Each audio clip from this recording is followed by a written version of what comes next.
है तो उसके नीचे हरा रंग है, तो मैं बहुत ईमानदारी से साथ कहना चाहता हूं, तो फिर मेरठ की नगर पालिका के अंदर यदि वंदे मातरम के नारे का विरोध होता है तो मुझे उसे विरोध करने वालों के विरुद्ध बोलने का अधिकार दिया जाए। आपकी तालियां कमजोर हैं सर, मैंने इतनी कमजोर ताली में कभी शुरुआत नहीं करी है।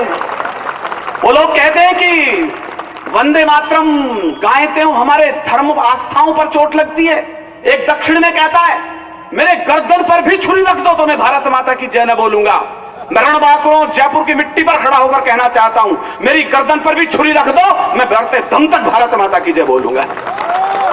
जिसके गायन से माता की परतंत्र बेड़ियां टूट गई। मुझे आप बहुत छोटा काव्य पाठ करना है क्योंकि मुझे कुमार को समय देना है, लेकिन कम समय में यदि मैं शतक बना दूं तो मेरा कहना सार्थक, आपका सुनना सार्थक, और आपकी तालियां पहुंचे तो मेरठ के उन लोगों तक पहुंचे जिन्होंने इनकार किया इस मिट्टी के नमक खाने के बावजूद। विनीत चौहान शुरू होता है, जिसके गायन से माता की परतंत्र बेड़ियां टूट गई, जिसकी स्वर लहरी सुनने को स्वर्ग सीढ़ियां छूट गई। अगली लाइन में मेरा गुस्सा पसंद आए तो एक तालियों का हुजूम खड़ा हो। जिसके गायन से माता की परतंत्र बेड़ियां टूट गई, जिसकी स्वर लहरी सुनने को स्वर्ग सीढ़ियां छूट गई। कुछ मक्कारों को वही गीत दिल भर भी रास नहीं आया, गद्दारों को लगता शायद माता का दूध नहीं भाया।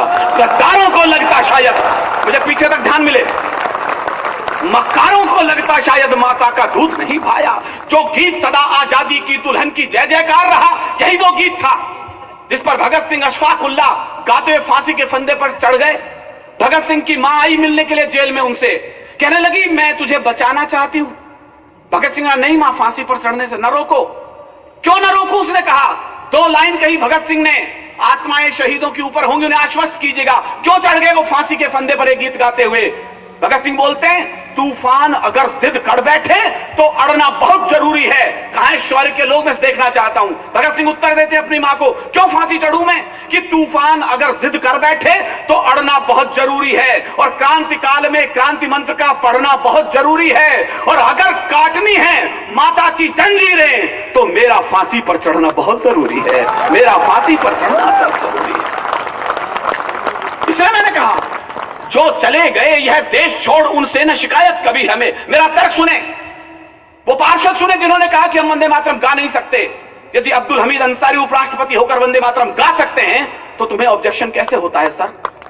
ये मेरा सवाल खड़ा होता है।